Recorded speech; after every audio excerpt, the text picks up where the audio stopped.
Tanis Zahn reread the letter from his mentor. It couldn't be true.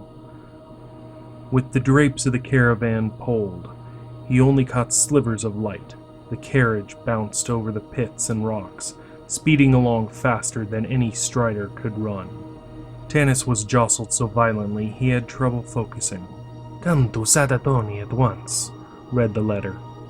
"I've located the Iokan epoch." There was more to read, matters of politics and city life, including the upcoming festivities in Sadatoni when the planet of Philokalia passed overhead. But when the topic shifted to the Iokan, Tanis realized the rest was padding. Where did he find one, Tanis thought.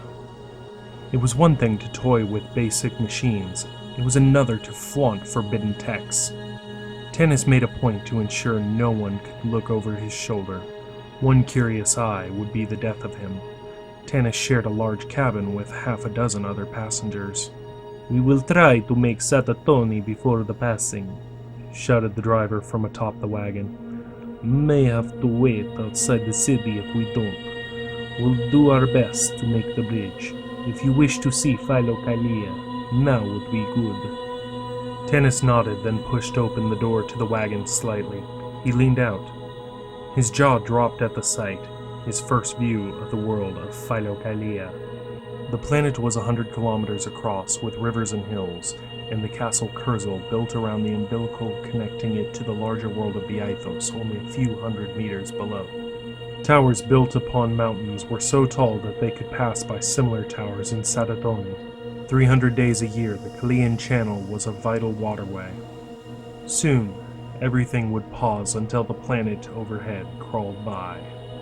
3 days of celebrations were planned as people would shuffle back and forth between the two worlds, either via the umbilical or through hastily erected cable cars. There would be fireworks, parties, and crowds of people. Perfect diversions. The last thing Tanis needed was a Purgaton sniffing around where he wasn't welcome.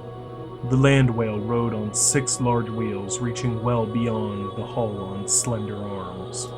Colossal sails suited for a galleon caught the air above, directing the vessel to its destination. It sped across an ocean of waving, waist-high grass, which extended to the horizon, the only mark of man, the pair of grooves the vehicle scored into the landscape. It had been years since Tanis had been to Sadatoni, and the letter had been the only encouragement to return.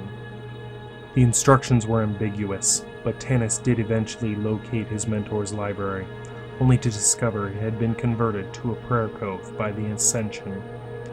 Tanis knew he had been gone for some time, but had it been that long? Was Caden Savoy dead?